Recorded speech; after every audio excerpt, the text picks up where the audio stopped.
early week edition of East Coast Bias as the boys are back by popular demand, closing out the month of March, looking ahead to a Final Four, some coaching news in the NBA to get to, a lot cooking, a lot shaking. Let's welcome in the fellas, Joe House, Raheem Palmer. For our special college basketball coverage, we have our main man, Anthony Dabbundo. And guys, I got to take an L right out of the gate here, Joe House, because I proclaimed on this show a week ago, very passionately, might I add, that there would be no way in the world that all four number one seeds would find their way to San Antonio, would find their way to the Final Four. Well, San Antonio must have like that chalk one seed fever because they had a Final Four in 2008. I was in college for it. All four of the number one seeds, Kansas, UNC, Memphis, UCLA, all were represented. Well, here we are. It is 2025, Joe House, and we have Auburn. We have Florida by the hair on their chinny chin chin. We have a dominant Duke team. We have an athletic Houston team. All chalk, baby. All one seeds. House, I got to take the L. Sorry, buddy. JJ, I don't think you did anything wrong. You were on the right side of the odds. You were on the right side of history. And let's just be honest about it right from the jump. Texas Tech let us down. Texas Tech choked our opportunity for this right away. I mean, the FanDuel Sportsbook had the odds for all four number one seeds making it to this point at 16-1 a week ago. And, you know, the basic implied math there is like 94% that it was not going to come to pass. But, you know, Dream put out on his Twitter and in our feed the observation that these are four extraordinary teams. I mean, in the history of the Ken Pom ratings, which is, you know, Ken doing his work in terms of measuring adjusted defensive efficiencies, offensive efficiencies. We have four of the top 10 teams since he's been doing these ratings. So that's pretty good. We yes, it's all chalk. Yes, we've been deprived of Cinderella. Yes, we've only had one genuine buzzer beater in the form of Maryland against Colorado State, but I'm happy to have the four best teams, and I think the matchups are pretty damn good.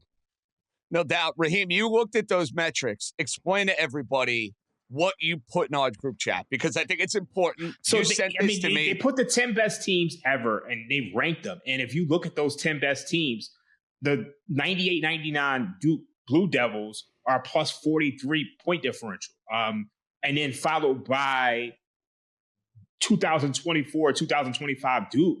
They're at plus 39.6. And all throughout the top 10, you got Houston, you got Florida, you got Auburn. You got Houston at 6, you got Florida at 8, you got Auburn at 10.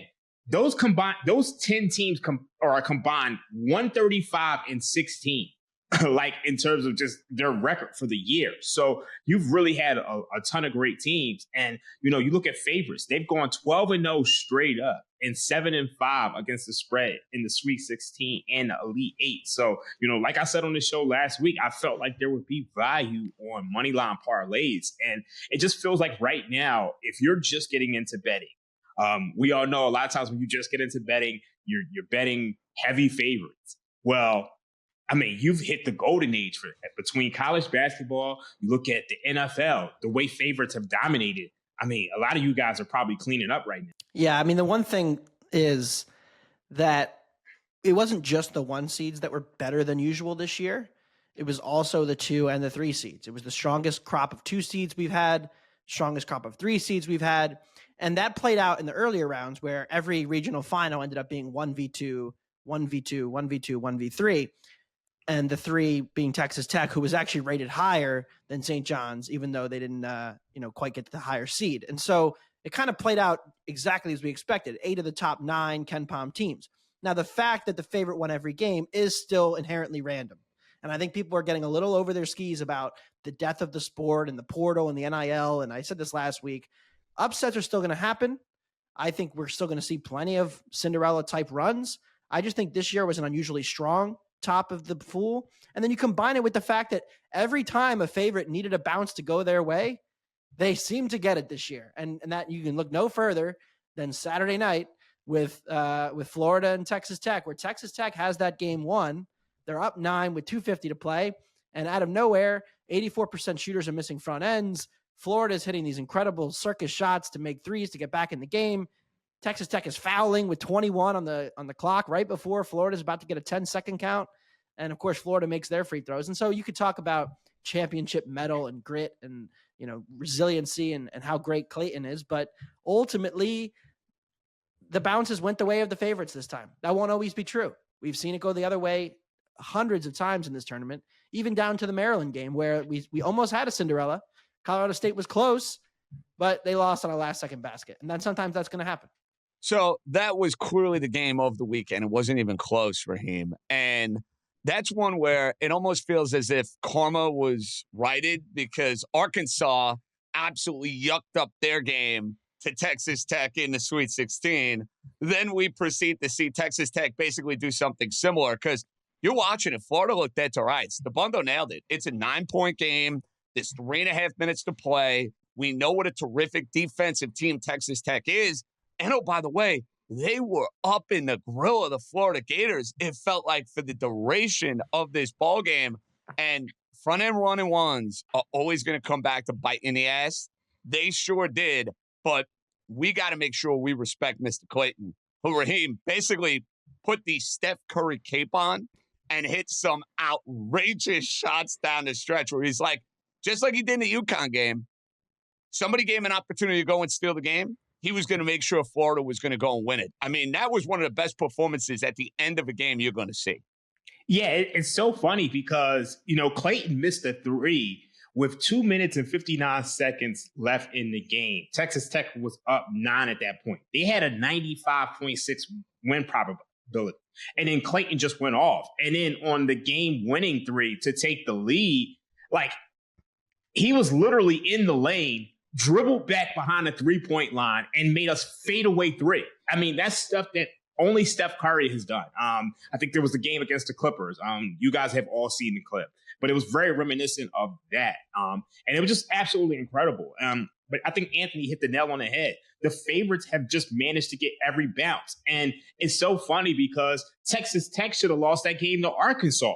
I mean, they were dead in the water and then just started making every three. And then the same thing happens to them against Florida. And even if you want to go back a little further, Colorado State, they were probably one of the best teams in the country since January. And if, Queen doesn't hit that shot, maybe they're the Cinderella that everybody was hoping for. So I think Anthony nailed it. The favorites have gotten every single bounce, and it's not going to happen like this all the time.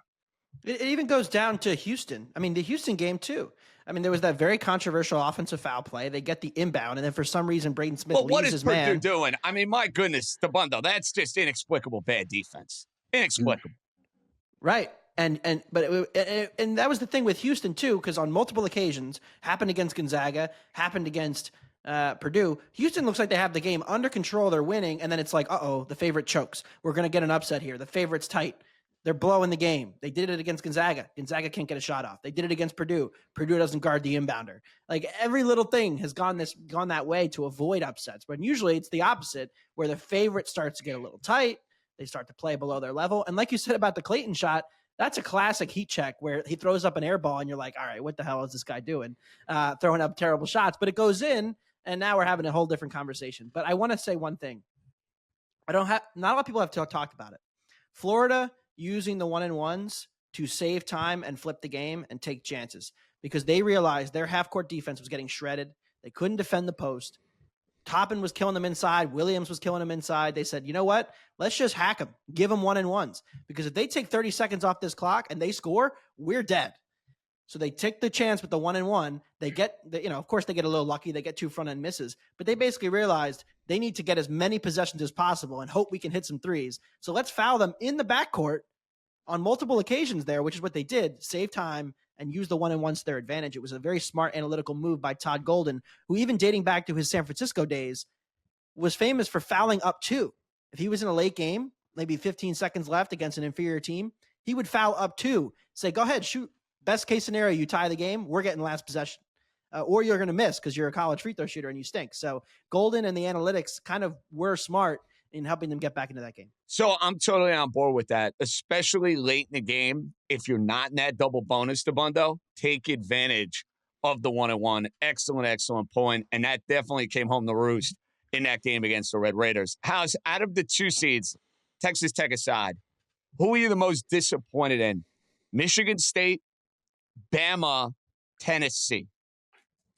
I would say Bama, just because we saw over the course of the weekend what they're capable of. We saw them at their supercharged, super-powered, super offense high, and then they came out, and it was somewhat predictable, just laid a flat-out dud. And if they had shot the ball at all like they did in their Elite Eight game, against Duke, they were in the game. They just could not hit a shot. They just could not. They were good shots. They were in the offense. They were in rhythm. I didn't think that they were pressing. They just didn't knock any buckets down. Duke got out to that quick lead, and it was really no contest, but by halftime, to be honest. Raheem? I mean, speaking of not being able to hit shots, Tennessee had 15 points through the first 20 minutes of the game. They're by far the biggest disappointment I've seen throughout this tournament. I mean, literally 20 minutes into the game, this is over. Dabbundo, out of those 3, is there one that really left a sour taste in your mouth? Tennessee, yeah, I agree. I mean, Alabama, they're kind of victims of their own game, right? You break the NCAA tournament record on a Thursday for most threes, and then Saturday you can't make one. That kind of happens, and I kind of think they were drawing pretty dead against Duke unless they had another historic shooting night anyway.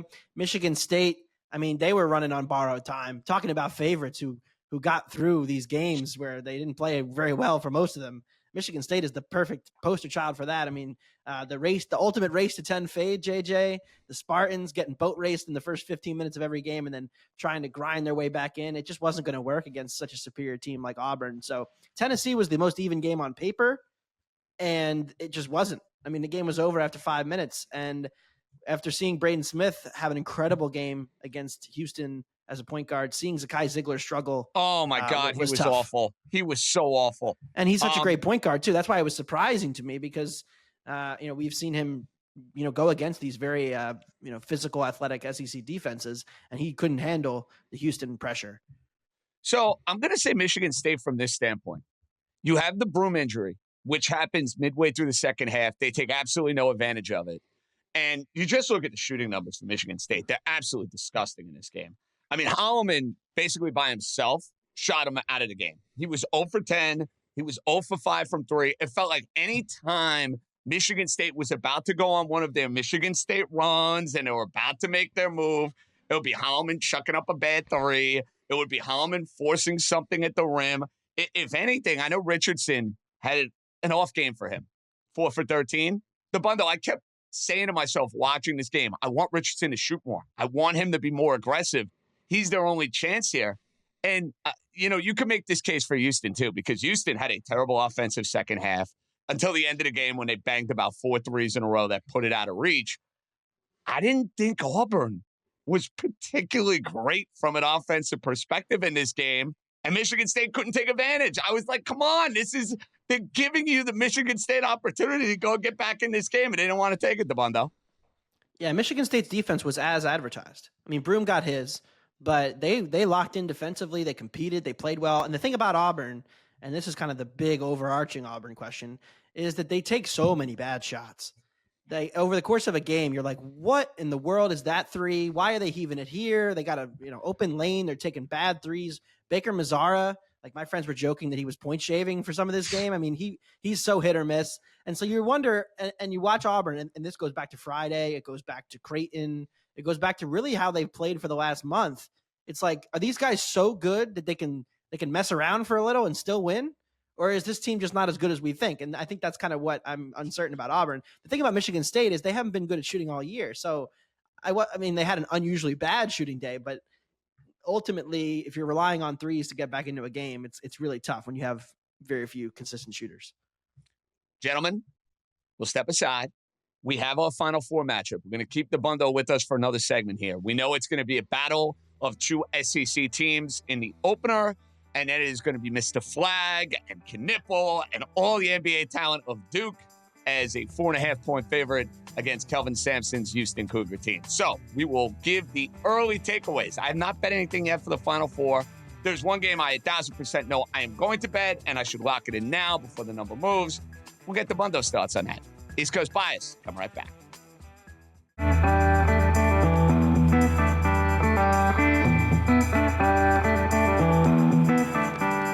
right, we have our Final Four matchup. It's Florida and Auburn. Dabbundo, I'm going to start with this game. They matched up earlier in the year, so we have something to look at here. And it was a Florida victory over Auburn at Auburn. And remember, Florida was a monstrous underdog in the game. This is before the market really started moving on Florida being one of the top teams within the country. It was one of those eye-opening early February performances that kind of made us believe, okay, Florida's got something going here, and they're a team capable of cutting down the nets. Well, it's wild that Florida was an 11-point underdog at Auburn in that particular game. Now we look, Anthony Dabbundo, neutral court, game is being played in San Antonio, and the market has shifted quite dramatically to the Gators being a 2.5-point favorite. So we know the 11 was a bad line. Market didn't know enough about Florida. But now Florida being favored by 2.5. Is this the proper line? I think if Broome is healthy, no. I like Auburn. But, there is questions about his health now because he comes back in the game. And if you're watching, he's not really using his right arm. He's threw up a couple free throw bricks, which is not uncommon for him, but he's trying to rebound. He's fending off defenders, and he's using the left hand, and he's left-handed. And then he hits the three, which is kind of the dagger moment from the right elbow. But he's left-handed, right? So he didn't really need to use the right arm for much. So I think there's still questions about Broome, but full strength.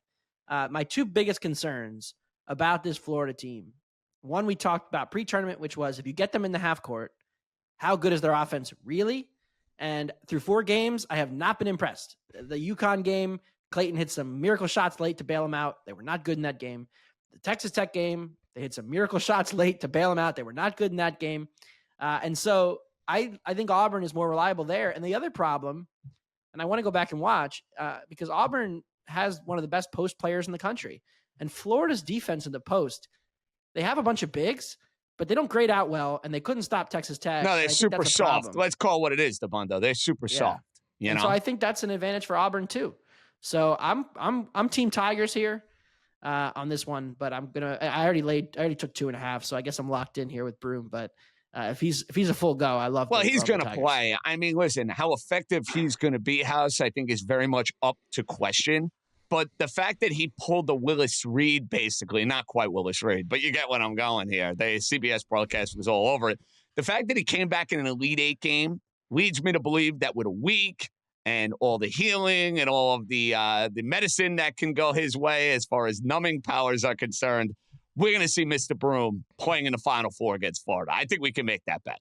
Oh, I agree wholeheartedly. They've got the balance of the week, and we have to remember these kids. I was worried at the outset of the tournament about Duke's fortunes, about Cooper Flag, about that ankle. Man, these kids, they come back. They're ready to play. So 18 years old, 20 years old. Come on, House. Exactly when you had that body, you were coming back too. Come on now.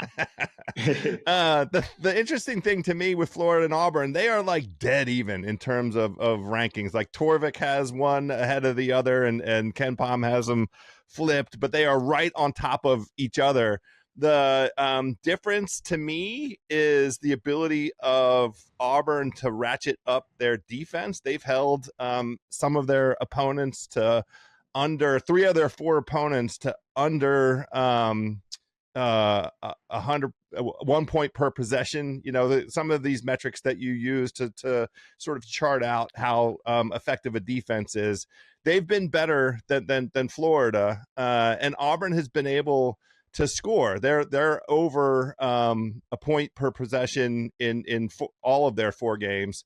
So I mean, we're just splitting hairs. I think this is a very even matchup. I've been impressed with Florida seniors. I like the way that Todd Golden has shown himself, to be ready for the moment. But grabbing the 2.5 feels like there's value, which is why Dabbundo got all over it. Dream. It's the first thing he did. Yeah, I don't have much on this one. But I do think, obviously Walter Clayton, I mean, he's the star of this game, and they've just proven that they can flip the switch. So I probably would lean towards Florida, but I just don't have anything. I like Auburn early too. I think the one thing about Florida, they have been slow starters in this tournament. Auburn a little bit too, but Auburn has been too, Dabbundo. I mean, you look at the Creighton game, you look at the Michigan game, they were not great out of Jump Street in those two games. That is true. That is true. But I think Florida has I don't know that they're playing their best lineup to start the game. They have a little bit of like we're going to bring we're going to switch in our bigs and kind of optimize throughout the game. And we kind of stick with the starting lineup that brought us here. I'm not sure it's their best starting five. And some people who know Florida and watch them as closely as I do, or closer than I do, have kind of suggested this for a while. And I'm kind of coming around to that position that maybe Florida is a little bit of an early fade. JJ, we got these race to 10s. Oh, we'll be betting both of them on Saturday. That's a guarantee, Dabbundo. Come on, we only got 3 left. I think I'm going to be on Auburn, race to 10. I'm trying to keep the streak alive. I'm having a lot of fun with these. One more note on this game, Dabbundo. Todd Golden was on Bruce Pearl's staff a long, long time ago in a galaxy far, far away when he kind of made his jump and start into coaching. Do you think that gives him maybe an edge in this coaching matchup? Like, Pearl's been there. He's been around forever, coaching Tennessee, coaching Auburn. We know Bruce Pearl. Todd Golden has kind of made his bones starting in San Francisco. Now as the head coach of the Florida Gators. He's been in the NCAA tournament. Now he's a Final Four head coach. But when you have that sort of matchup where, hey, the head coach, tendencies. The assistant, hey, you get to come in. Do you like the idea of the guy being on somebody's staff and going against them? Or do you look at it and say, hey, the guy's the master. He's going to know some of the tools of the trick. Do you have a take on that or not really? I think it was too long ago now. Like, I think it would work better if it was like he just came off the staff and like the Grant McCasland, Ben McCollum thing with Texas Tech and Drake, where these guys worked together like very recently, and then scrimmage, like their teams were always intertwined, and it just kind of gave an advantage to Texas Tech because they knew how to beat Drake, even though Drake runs a weird scheme. Like, that's different than Todd Golden. It was so long ago, and these teams also, they know each other, right? They played this year. There's a lot of continuity for these teams. So they played last year. I know Florida wasn't quite as good. Auburn was elite last year, but there's still just a lot of familiarity between these two teams who played, I'm pretty sure played in the SEC championship last year too, if I remember right, on Selection Sunday. So I think you're right about that. These two teams just know each other very well. I don't think there's anything too new that we're going to see. Okay.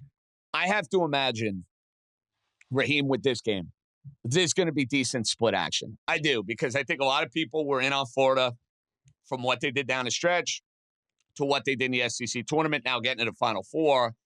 And Auburn obviously has been getting backing from the beginning of the year where they rose their way to not preseason number one, but in season number one, right there neck and neck with Duke. This next matchup, I think the books are going to be begging for Houston money. They are going to be begging for Houston money. And I kind of said to myself, watching the Baylor game, after I bet Arizona, which I did, and I got away with it, I guess. It was a winner. So it was a winner. I mean, they played a great first half. They had a terrible 5 minutes, and then they really were right there with Duke. But I said after that Arizona game, Raheem, I said, I'm done betting against Duke the remainder of this tournament. I'm done. I took Duke against Alabama. I plan on taking them in the Final Four.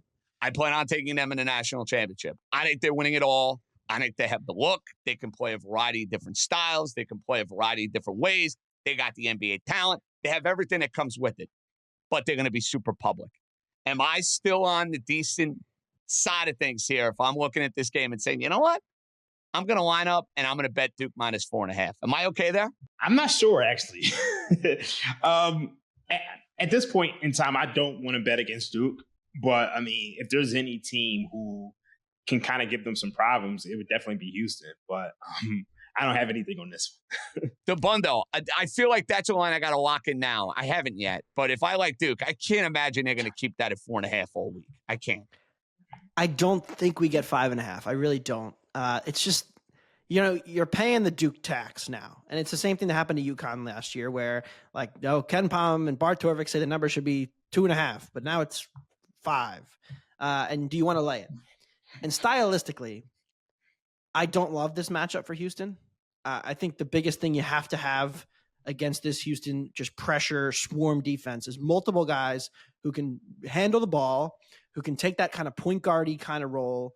And then you need to have constant shooting spacing ability around it. So with Flagg and with Proctor and with James, like I just think they have so many guys who can handle the pressure, and they're going to be able to get it to the backside of the defense. Because if you can get the ball to Concanippo on the backside of this defense. Oh, he's incredible, man. He's going to be wide open for threes the whole game. And guys got they unbelievable awareness, Dabbundo. Unbelievable. They don't play out of the post. You can't get into the post against Houston. But Duke doesn't need that. They don't really run out of the post. So I don't think it's a bad matchup for Duke. But I do think it's probably the team that has the best chance to beat Duke. And so that's kind of where I come down on this one. I haven't bet it. I'm in agreement with you guys. If anything, it's going to be the under for me. I think we all watched Arizona have like an incredible game and forgot how good Duke was defensively. Okay, Dabbundo, I want to piggyback off something. Why Houston, as far as being the team out of these four that has the best chance against Duke, or out of the three? Why Houston? I trust them more if the game gets into like a half-court late situation. Although maybe I shouldn't because Florida's got Walter Clayton, who's apparently Steph Curry. But that was my belief coming into the tournament, that Duke and Houston were on a semifinal collision course and that whoever won that game was going to win the national title. I trust those teams to execute in late-game half-court situations more than I do Auburn and Florida. And we've seen, I would say Houston and Duke have been the two most consistent teams. Maybe Florida and Auburn have had higher peaks. We've also seen a lot of valleys from Auburn and Florida, where they, for about 5 to 10 minute periods, we're like, who is this team? And I think, in the matchup of Titans, like these four teams are, those 5 to 10 minutes might just cost you the game. And I trust Houston and Duke to not have those stretches. Yeah, JJ, I hope that you ordered up a nice going away present for Caleb Love, because Caleb Love single-handedly produced that cover for you with Arizona. And that was one of my favorite games of this entire tournament. I felt like I was watching a bunch of guys that are ready to play in the NBA. Now, I know that Caleb Love is projected as like a late second round kind of prospect, kind of at best, but that dude was legit. Now, it won't be the case that he gets to play against Duke every game in the NBA. If he did, then I feel very comfortable. Well, now he's got to just pretend house every NBA team. If they're wearing a Knick uniform, they're wearing a Laker or a Wizard uniform. Hey, just pretend it's Duke, man. That's it. Just pretend they're wearing all Duke jerseys. I felt like I was watching DeMar DeRozan. His inside-outside game and the confidence that he was playing with. He was so strong on the ball. So kudos to Caleb Love. I lost my bet on Duke covering. It was just because of Caleb Love. So kudos to that dude. I already bet Duke minus the 4.5. I don't like the stagnant version of offense that I've seen out of Houston. They're supposed to be able to score isolation wise. Both of these teams play so slow. I am on the under. Dabbundo gave it out already. 136.5 on the FanDuel Sportsbook. I'm on that as well, but I'm at the point now where it's if it's Duke under 5 points, to me, totally fair. I'm gonna go ahead and grab the points. House, if Duke played the current version of the Wizards or the tanking Sixers, how dare you? I'm serious. I think it would. I think I watched. They would lose by 30. Some of the names the Sixers are rolling out right now. Nobody can guard Quentin Grimes. They're not NBA players. There isn't one single player in college basketball that could touch Quentin Grimes. I mean, it's crazy. Don't say crazy stuff like that, Dabbundo. I just wanted to throw it out there. Yeah, that's a crazy take. Yeah, it's got to get you riled up. If Quentin Grimes were out and the Sixers were rolling out a lineup of O'Shea, Brissett, and my guy Brissett, Syracuse's finest NBA champion now. Gershon Yabusele. I think Cooper Flagg could take Yabusele. Gershon Yabusele would drop 40. He would, and have 25 rebounds. These are kids. It's fine. I don't know if you realize the disparity between these NBA players. I do. I just had to bring. He had to rile it up, Raheem. He had to rile it up. All right, Dabbundo. So, as a parting thought now for these final four games, and we'll officially lock these in on Wednesday when you come back with us. If there's one thing you could bet right now, it seems like it's Auburn plus the point. But if you like Auburn plus the points, you might as well just take them to win, no? Or you think this could be a 1 or a 2 point game? Until Walter Clayton hits a buzzer beater 3 from the logo to send Florida to the Final Four by 2 points, yeah. And we did have that 2 years ago, and I was in Vegas for it, with the Owls of Florida Atlantic and San Diego State, where it was one of those classic. I believe San Diego State was favored by 1.5 in the game, and it was my bachelor party. We had everybody at the stadium swim, Dabbundo, and there were some folks in the cabana very happy, myself included, about the fact that we bet at the sportsbook plus 1.5 points, and our bet ended up covering. And there was some who took the money line that were not so happy. So I get where you're going with that. That one was a little different, though, because we had some Al's futures that we were trying to get home to roost. So I get you taking the point. So Auburn plus 2.5 is the bet you would make right now. I got one more, too. I'm going to lock it in right now. Auburn, even money, raise to 10. FanDuel. In. Come on, House. You got to bet these race points with us. They're fun. That's what $10 It's an is electric for. sweat. Electric. So I was sitting at Nats Park yesterday. I got the phone open with the Houston game. They get out to a 9-2 lead. Just never in doubt. Texas Tech, 9-2. They're coming out hot. I mean, I'm having a lot of fun with these. So give me the Tigers. Well, Anthony Dabbundo, I'm definitely tailing you on the Auburn race to 10. We'll see if we are riding together on Wednesday with Auburn and Florida. I know I'm betting Duke. I'm not there yet with Auburn and Florida. I need 48 hours to let it marinate, let it sit, and we'll go from there. Buddy, thanks for joining us. We'll see you for the official Final Four prediction in a couple of days, all right? Sounds good. Thanks for having me, guys. The great Anthony Dabbundo. When we come back, the Memphis Grizzlies pulling a page out of the hockey playbook. Yeah, you don't see this in the NBA all too often. This is a very hockey move from the Grizzlies. Will it make sense? Will it work over the final couple of weeks, making a coaching change? We'll dive into that. And who's more live between the Indiana Pacers and the Detroit Pistons on a 4-5 collision course, I think. One of them more live than the other. We'll come right back. All right, welcome back. So, coaching news. Really the story of the NBA weekend, Joe House. And a guy who was widely regarded as a very popular, successful NBA head coach gets let go. And listen, good head coaches get let go in the NBA all the time. But usually it happens at the end of the year. Usually it happens after a postseason series.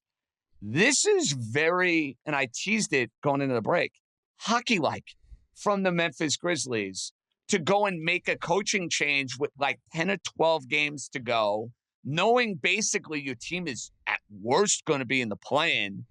Maybe they're going to find their way to the playoffs, and Taylor Jenkins has found himself with a pink slip and on the unemployment line.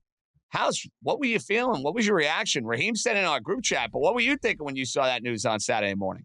It was shocking. And, for all of the reasons that you mentioned, JJ, and also the reasons that in general, disincentivize teams from doing this in the NBA, because once you're inside of 10 games left in the season, once you are lining up for the playoffs, that's the time to make adjustments. That's the time to tighten your rotations. Okay, those kinds of things are sensible, but to just get rid of the dude.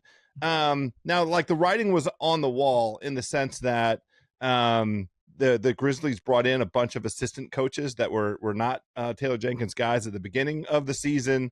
And yes, it's true. You look at their record against teams that are 500 or better. They have one of the worst of all of the teams that are going to make the playoffs. They haven't beat a good team since February the 2nd.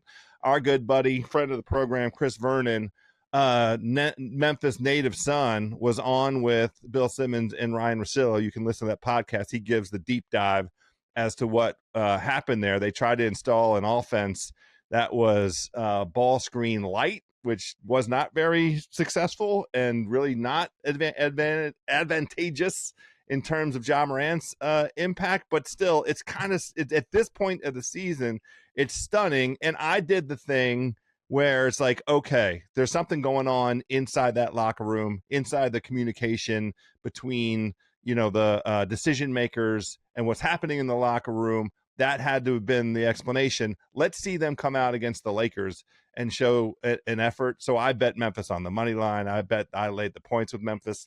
Their defense is effing terrible. And I'll let Dream pull up some of these numbers. They play awful defense. And Jaren Jackson Jr. is supposed to be a defensive player of the year candidate, and it's not his fault. They don't get any effing pressure on the perimeter. They let teams score outside and inside. The run that they've been on, where their record over the last 2 months is bad against 500. It's bad overall, and that's what motivated the switch. But this team is cooked. They're dead. They don't play defense, and that used to be their calling card, Dream.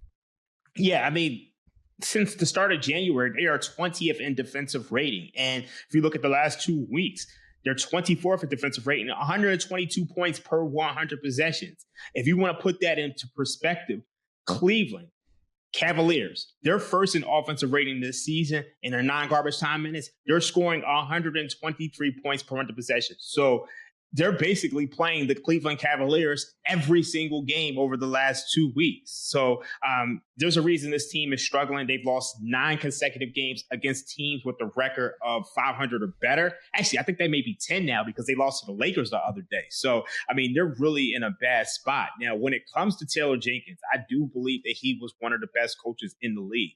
They brought in the guy LaRoche from Paris basketball. And, for large parts of this season, this Memphis Grizzlies offense was, absolutely incredible. Even you look at their season-long metrics, they're 6th in offensive rating, 118 points per 100 possessions. But the problem is that they de-emphasized Ja Morant, and he wasn't happy.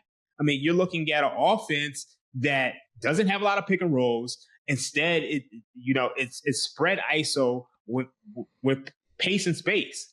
And Ja Morant obviously wasn't happy with that, but also Zach Edey didn't benefit from that as well. So it appears that with the defense, falling apart, it appears that, with this team not being the same and Ja Morant not being happy, they just felt like they had to make the change now. Now it was very shocking for me, but I can understand it. You're just trying to, ownership seems to be in a rush to, give this unit a spark. So they decided to make the move now. But, honestly, as much as I love Ja Morant, he's never healthy. And that's a big part of, them falling off. So I wonder if, this summer, maybe the Grizzlies will look to trade Ja Morant because, you can't have a superstar who's just never on the court. So I want to piggyback off of this, Raheem. Memphis right now still holds one of those top 6 playoff spots within the Western Conference. The betting market does not have the confidence that they're going to find their way into the playoffs. They just don't. They think they're going to fall out of the top 6. They think they're going to end up in the play-in. They don't think they're going to advance in the play-in. Twofold here. Between Minnesota Clippers, more likely to take that spot, and any value in Memphis maybe finding their way into the top 8, or you don't see it. You said value in terms of them falling out of the top 8? Not falling out. They're going to fall out. Making the top 8. Meaning finding their way into the dance. Well, let's pull up the numbers right now. You're talking about, it's so crazy. FanDuel Sportsbook right now, they don't even have odds up on them missing making the play-in. So correct. Yeah. So it's just like, there's no value in it because they're not providing any odds at this point in time. So, I'm not going to say they're going to fall off. I'm not willing to say that at this point. Okay. In time. Okay. House, can you make a case? Because listen, we expect Golden State's going to be there. Minnesota's going to be there. We don't see Minnesota not getting there. And then you're talking about Clippers. They'll probably get in. It's Dallas, Sacramento, or Phoenix. That's really who you're talking about stealing that spot. And it's just hard to find confidence in any of those teams. This stretch that Memphis has left, Golden State, Minnesota, Denver, Dallas, those 4 games are all like, those teams are all playing for position, trying to make the playoffs. Detroit is also playing for positioning here. I'm not sure what Miami on Thursday, Miami's been one of my favorite bets for losing games. The only guaranteed game that's left on the Memphis schedule is against Charlotte. So I think they're live to end up in the play-in, but I think that they will ultimately make the playoffs. It's just an opportunity to bet against them in the first round of the playoffs. All right, boys, we'll come back with some best bets, send you on your way. And also, we'll see if the guys maybe have a little buyer's remorse about a play they made early in the baseball season. I know it's early, but I got to find out if there's a buyer's remorse with the hat I'm wearing. We'll come right back.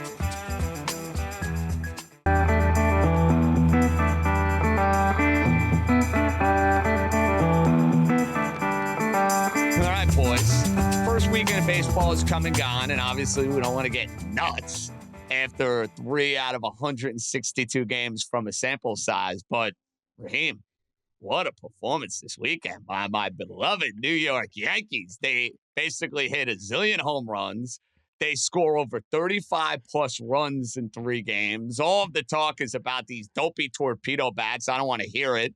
They're legal. They're fair. You want it, go get it. It's for everybody in Major League Baseball, and the guy who designed them is now working for the Miami Marlins. So please spare me the anti-Yankee conspiracies. But I'll start with you, Mr. Raheem. Should there be buyer's remorse on anyone who bet the Yankees to miss the postseason right now? Yeah, I think there should. And, when you look up and down that lineup, obviously you lose Juan Soto, but you bring in guys like Paul Goldschmidt. You bring in guys like Cody Bellinger. Obviously, you still have Jazz Chisholm. And, of course, you have Aaron Judge. So it appears like that lineup is one that can make some noise. And, you saw that this weekend. Now, obviously, it is earlier on in the season, but the one thing you got to remember is that with these increased wildcard spots, there's just more room to get into the postseason. And when you have a guy like Aaron Judge who can put up 60 home runs any season, he can carry a lineup for large stretches of a regular season. Now, for whatever reason, he can't really get it done in the postseason, but during the regular season, he is a monster. So I didn't necessarily want to make that bet on the Yankees missing the postseason. I do think they're going to be in the mix. Got very trendy, House. You could have gotten a better number if you waited a week, pal. Oh, I'll go ahead and double down on it then. That's perfectly fine. They don't get to play the trash Brewers, all 162 games. I was impressed. The one thing with the Yankees and part of the implied bet is they can't afford any more injuries. They can't have anybody on that offensive lineup. We saw the very best version of that offense over this weekend, and it's fun. It's great. It's great to have plus 22 run differential against the garbage Brewers. That is impressive. Aaron Judge making his case for MVP. He was those MVP odds diminished quite a bit after the weekend, House. It should have been a 4 home run game. It was inches away from 4 home runs. And, baseball is better when the Yankees and the Dodgers are out there kicking ass. So it was good buzz. The one that bummed me out is Miami. Miami went 3-1 this weekend against Pittsburgh. Run differential of 2, which doesn't. But I only get another 60 wins out of this Marlins team. Another team with those torpedo bats. I wish we'd known about. I didn't read, and none of the previews that I read coming into the season for these preseason bets had the torpedo bat featured very prominently. Dream. I don't know. Yeah, this is my first time hearing about it. It's absolutely you and me, shocking. But listen, we're all in the same boat on this. I had no idea what a torpedo bat was until they mentioned it on Saturday's Yankee broadcast. I had no idea. But hey, it's within the rules of baseball. You're a player. You want to try out the technology? Hey, see if it works for you. That's my advice. See if it works for you. We'll come back and give you guys some best bets, maybe thinking down the road.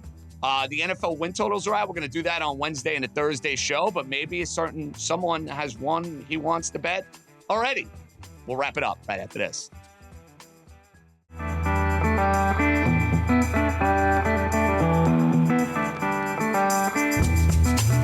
right, best bet time. House, I know our buddy Simmons and Sal went through the over-unders at the NFL as FanDuel has unveiled them. I've taken a peek. I listened to about half their pod. Haven't bet any yet. Rumor has it you've already bet one, and that's going to be your best bet for this show. What would it be? I certainly have bet some win totals, but I'm going to save that. That's a very juicy conversation for the three of us to get into. We'll do that later this week. My favorite bet on the board is the Green Bay Packers to win the NFC North at plus 270. If you look at the schedules and the way things have broken, the Lions have arguably the most difficult road schedule in the entire NFL. The Detroit Lions with Jared Goff having reminder for everybody last year with Detroit, the run they went on, they had 14 games indoors. No such luck this upcoming season. The Lions with the turmoil, Ben Johnson's gone, Aaron Glenn is gone. That coaching turnover, we've seen how it can impact successful teams. We watched it with the Philadelphia Eagles 2 years ago. But this Lions road schedule, they're on the road against Green Bay, Minnesota, Baltimore, Cincinnati, Philadelphia, Washington, Kansas City, the LA Rams, and Chicago. 7 of those teams made the playoffs last year. I love the Green Bay Packers sitting there at plus 270. I'm going to bet them over on their win total, and I love them to win the NFC North as we sit here today. I like it. And that third place schedule is huge from a Packers perspective. Do not sleep on that. And they find a way to get to the playoffs year in and year out. It's amazing. Those NFC North odds, fascinating with a team like the Minnesota Vikings is down as far as they are. Guys, I'm not wasting any time. Duke laying a 4.5 against Houston. 3 NBA players, best team left in the tournament. Don't see this number remaining at 4.5 by the time we hit tip-off on Saturday night. I'm locking in the Dukies. Raheem, nothing for you. You'll be in the lab. You're going to have something for us on Wednesday. Oh, you got it. You know what? One that stands out to me, Dolphins under 8.5 wins. I think that's a little... Oh, you guys. You know, Raheem, you're giving me positivity with the Yankees, and now you got to go and do that to me. It's the division is better. The Jets should be better. I mean, obviously. I'm not so. So the Patriots will be better. I'm not sold on the Jets being better. But I think the Jets, they just lost so many winnable games, and I just think the defense should be major downgrade at quarterback, though. Is it? Yes. Is it? Yes. 100%. And also, the team's not as good. They lose Morgan Moses. They lose Devontae Adams. It's not as good. Yeah. Who's their second receiver? That defense underperformed. I think there's a nice bounce back for the defense, and Aaron Glenn comes in and instills some discipline. It was the most undisciplined team in the NFL, and that's why they lost those close games, because they had a bum quarterback who made terrible decisions in the highest leverage moments. He cost them 5 games through the first 10 games of the season. Winnable one-score games, bad decisions by that quarterback. A lot of bad defense, too. Raheem, I get it, though. Honestly, let's look at the home schedule. Look at the home schedule. The home schedule for you guys is brutal. You got the Bills, Patriots, Jets, Ravens, Bengals, Chargers, Saints, Buccaneers, and Commanders. That's who you play at home. Wouldn't you rather have those games at home as opposed to No, on but just the road? the fact that, you're taking those tough teams at home, and then still, you still got to play the Bills, well, Patriots. let's be fair about this. Jets, not putting them in a tough team category. Saints, most certainly not putting them in a tough team category. Commanders, absolutely. Really, really tough team. Baltimore, probably not going to win that game. But let's put it this way, Raheem. The way I would look at Chargers and the way I would look at Bengals is I'd much rather have those teams at home as opposed to Indianapolis coming in at home. Does that make sense? And listen, I'm not advocating betting the over. I'm not going to do it. I'm just saying from a schedule standpoint, give me those teams at home as opposed to the other way around. That's fair. But I think you're going to be dogs. And my point is you're going to be dogs in a lot of those games. Fair. But 8.5 is the total, and you're betting it as an under. That's going to do it for this Monday East Coast Bias. We have a lot more coming your way on those totals and a lot more. JJ, House, Raheem signing off. Enjoy it. Be good, everybody.